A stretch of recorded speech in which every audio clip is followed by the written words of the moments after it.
Hey, what's up, everybody? BDL44 coming at you with another video. All right, figured I'd do what I do, let her rip in regards to my team.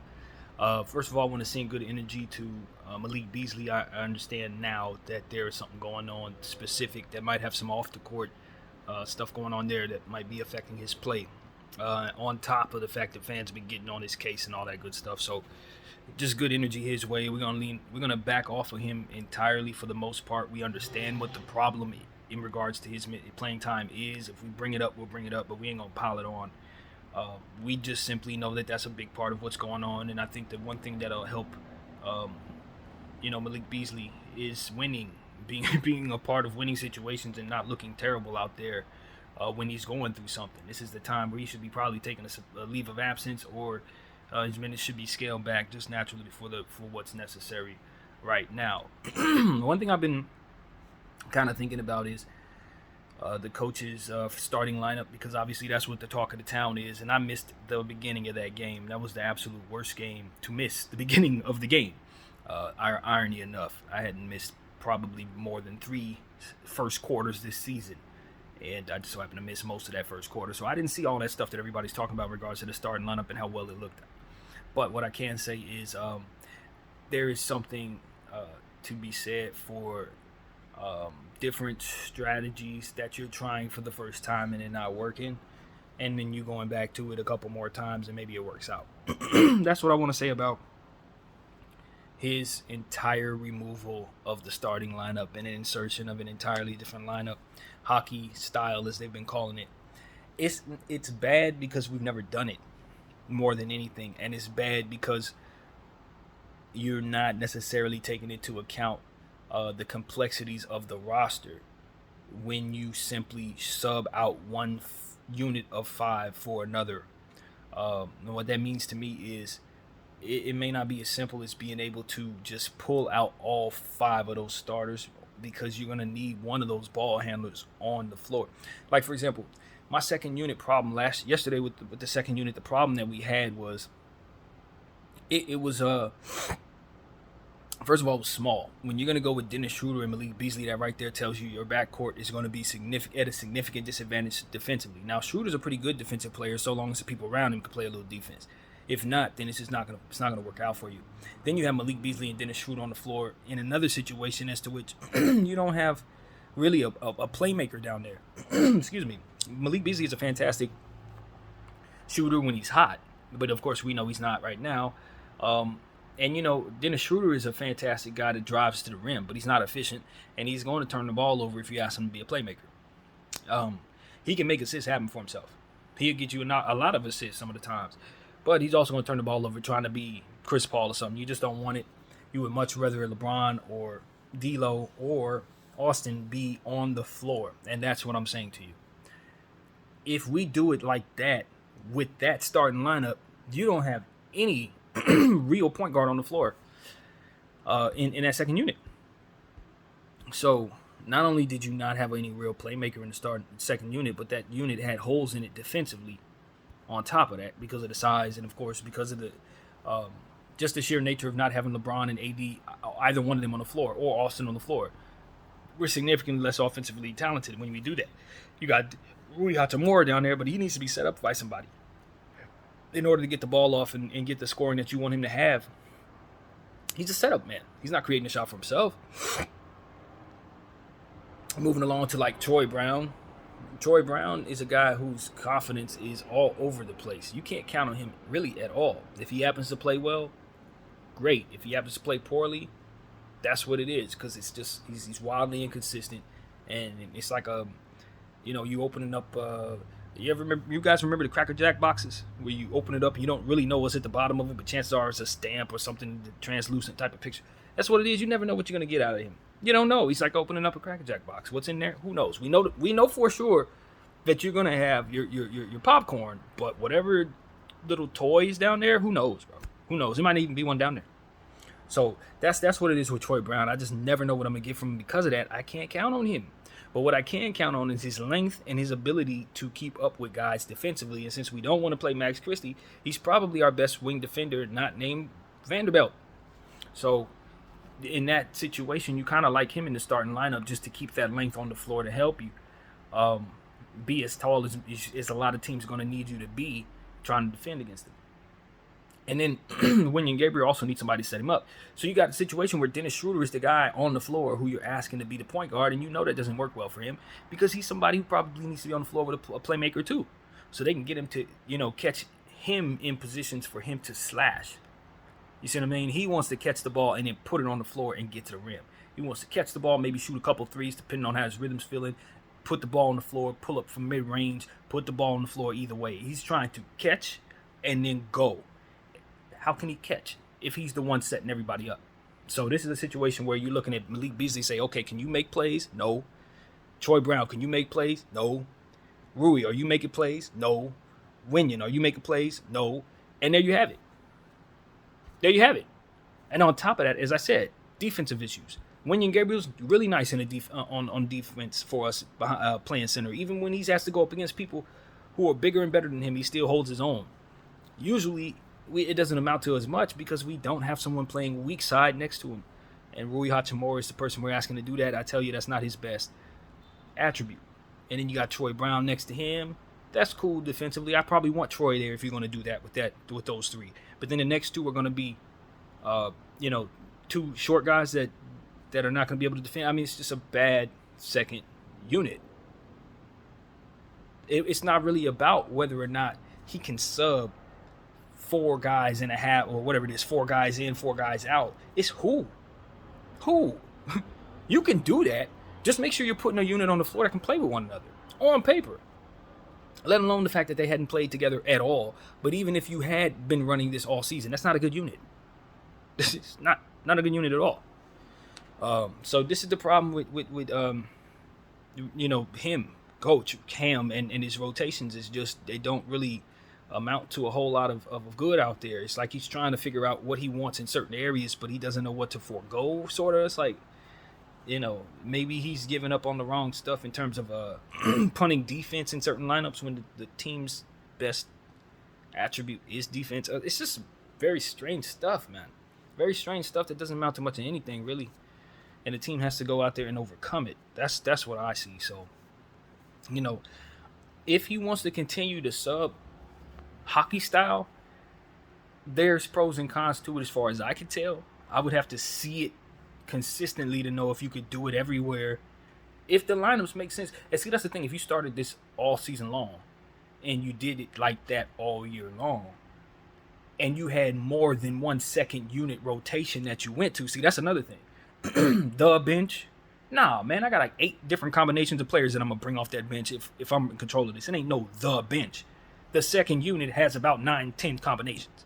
You know what I'm saying? That's how that has to be. Not my first unit, my second unit, and then the guys behind them. Hell no, you need to be mixing those guys up all kinds of different ways to give yourself the best advantage and to give yourself decoy looks and give yourself all types of free throw looks. You need rebounding looks, like 3-point shooting looks. Like that's the basketball I grew up on. That's the basketball I grew up on. When you put together your second unit, you weren't just putting together 5-man units that are just simply out there just because the other guys are not these guys. No, you're matching up combinations that give you the best possible stuff that you can lean into. If I need my shooting, I got a shooting lineup. Yeah, that kind of thing. It's like, what happened to that? What happened to that? It's like that part has gotten lost in the NBA, it seems. So, I don't know, man. Darvin Ham just didn't grow up playing the video games I played. I think that's what it would have come down to. If he grew up playing the video games I played, he'd see the game the way I do, man. I just think a lot of stuff is just, it's not about how high you can jump or how well you can shoot. It has to do with strategy, man. Some of the stuff that just is underneath the scenes that really needs to be paid attention to in order to win. And when those things are neglected, it becomes a situation where it's hard to. So this is what I want to see the Lakers do. Get your combinations going. Find out what teams work for you. Like, for me, as I've been listening to the word stagger all day long, because that's what people want you to do with these second units, that makes the most sense with the roster that we have. I'm only going to put it like this. If I want Austin Reeves in the starting lineup, I also want him in that second unit.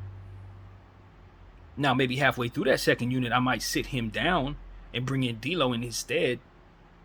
That's the bench. You know what I'm saying? Because I've staggered them. And now when I put my starters back on the floor, Austin's not going to be a part of that unit to start that unit. D'Lo is. And if D'Lo gets in some type of foul trouble, or if I decide I need to make that switch back, then I bring in him. Then Austin Reeves comes back in. What I'm saying. So it's like there's no reason for this to be that difficult. It's not a difficult thing at all, low key. I'm not gonna lie to you guys. I don't see this roster as being too difficult to manage. It ain't.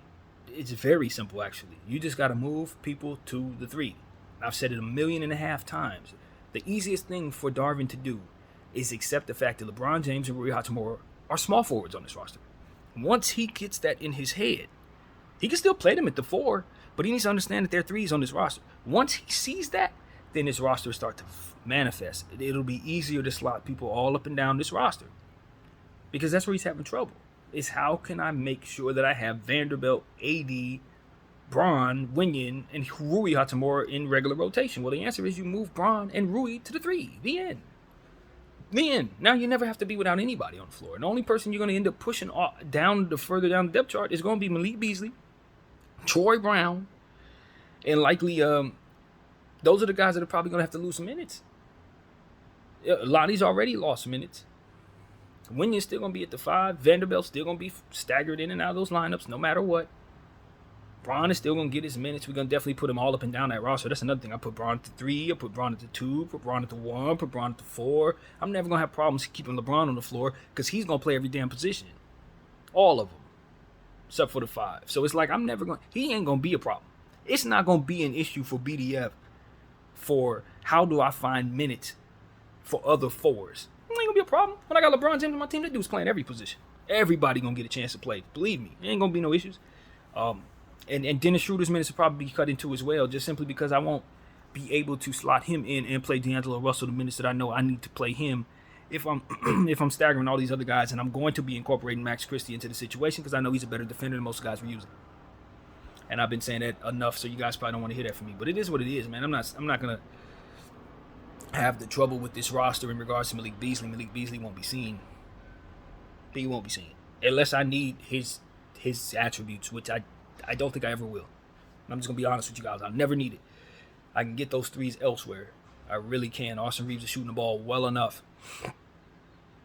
And D'Angelo Russell's a fantastic shooter as well. I don't need Malik Beasley to do really anything but cheer my team on, man. And if we call his number when we get down by like 15 and we need some microwave 3-point shooting, I might want to put him on the floor. But then again, the way I'm going to see it is he's going to be a size disadvantage in that situation. And they're going to hunt him, and the score's probably going to go up rather than the direction I want it to go. So yeah, he's in trouble as far as I could tell.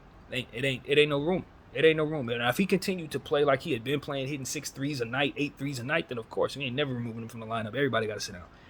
But other than that, there's really nothing he can give me that makes me more excited than the other guards that I got on the team. So I'm gonna lean into those players and think about that. I was listening to Coach Ham talking about how he's not going to let Beasley's minutes go. He's going to continue to give Beasley's minutes, and he's going to stick with him and all of that. I say that's a beautiful thing. But this just takes me back to what we always say about these type of things. It's like if you're in traffic, yes, you want to give as much space to the person in front of you as possible.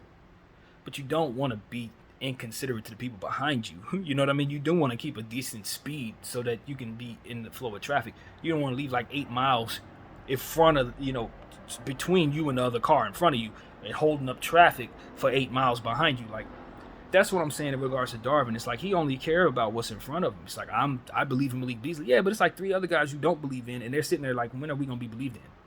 Not only that, but they better than Malik Beasley. So it's just like, bro, like, we can't be so short-sighted as to say a guy's struggling, I believe in him, that's my guy. You're the coach of the whole damn team. Everybody should be your guy. So that kind of stuff, favoritism and stuff, especially when you lean into people that are not performing, make your favorite the guy that's doing well, bro. Shouldn't that be what you're trying to do? Like, if anything, you want to lean into what's successful for you as a rookie coach because that's the guy that's making you look like your job is worthy of being there. Malik Beasley is the guy that's gonna get you fired. So it's like I don't get the logic. There's no logic, man, and that's where it becomes a frustrating thing for a lot of Laker fans. No logic. You're just seeing people throw stuff at the wall. If it works, it works. If it don't, that's our record. Guys got to try harder, and of course we're always gonna come up with solutions that make it so that we'll have a better way forward rather than to settle for that. And that's the way it should be. So that's where I'm at with that, man. Let's make sure a ball handler's on the floor at all times. LeBron James definitely does not want to be the only ball handler, so make sure he's down there with Austin Reeves most of the time. That means you're staggering D'Angelo Russell in this situation. Um, D'Angelo can play in the starting lineup, and he can play in the second unit, and you can slip him to the two next to Dennis Schroeder, so you don't have the size disadvantage or have Schroeder playing the two with somebody taller than him at the one. Doesn't make much of a difference, really. As long as they're both on the floor together, their size makes sense. It makes Schroeder better rather than Beasley does because of the size mismatch situation.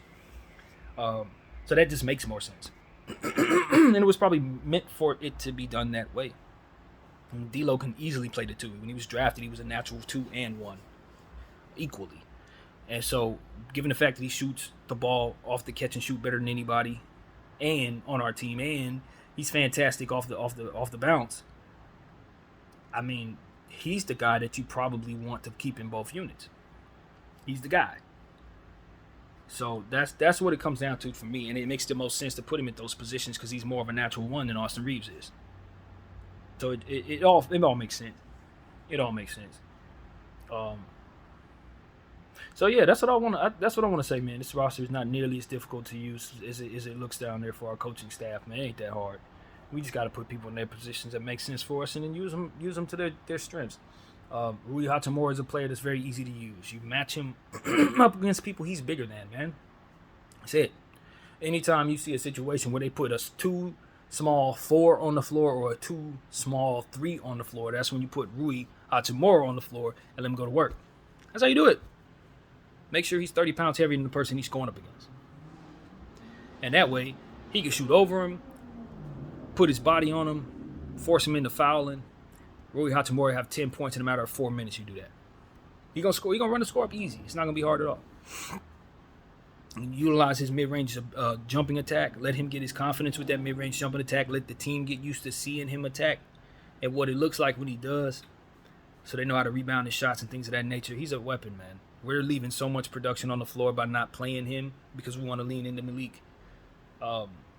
Just it's understood to me that you can get like 25, 30 points out of Rui Hachimura if you use him correctly. Washington did. That was what he scored right before we traded for him. So Darvin want to push him all the way down the lineup. It's funny because I'm looking at it. Rui didn't score 30 this season, push down the lineup. I didn't see obviously multiple times Lonnie didn't score 30 points, push down the lineup. You have any idea how much scoring this man is foregoing while he's putting these offensive lineups on the floor that's supposed to be able to shoot? Just mindless, man. So, yeah, that's what it is. I'm not super against the hockey substitution pattern, so long as it makes sense. So long as it makes absolute sense, and in this case, it didn't, not even a little bit. So yeah, man. Till this dude respects size, it's gonna be hard to respect him. I'm just gonna tell you the truth.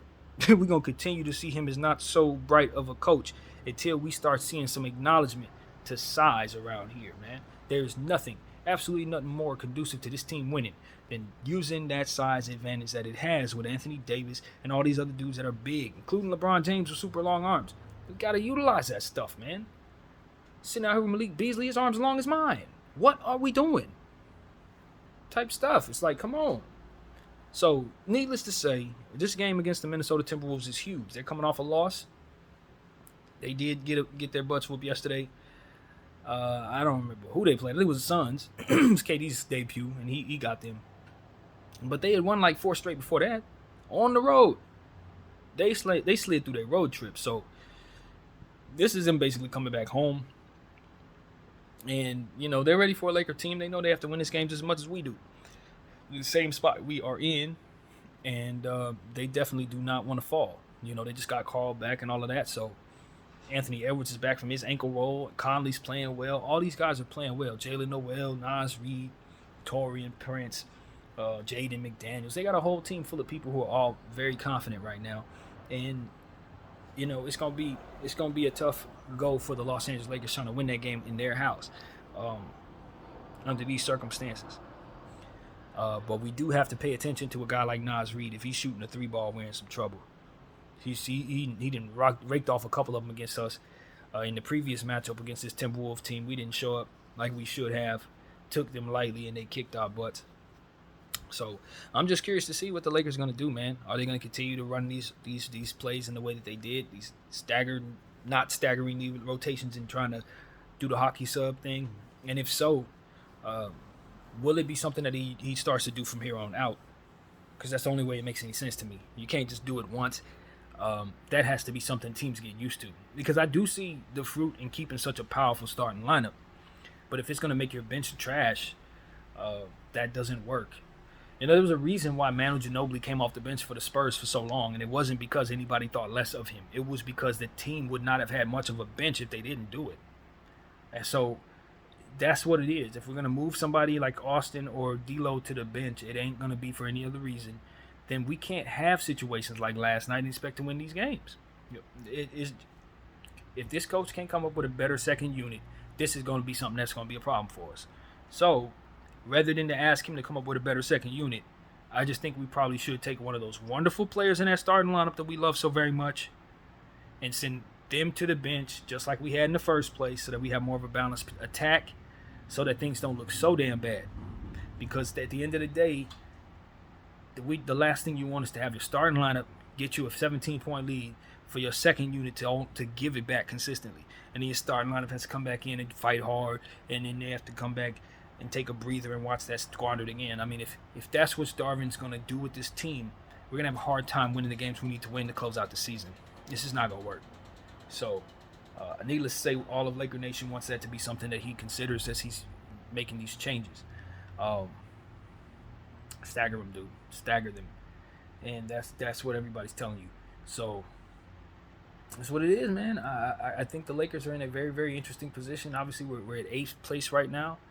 If we can win tomorrow, we'll be in 7th place. There's a lot going on around these teams. The Thunder winning games. New Orleans is playing well now. Clippers and got hot. Suns now getting healthy.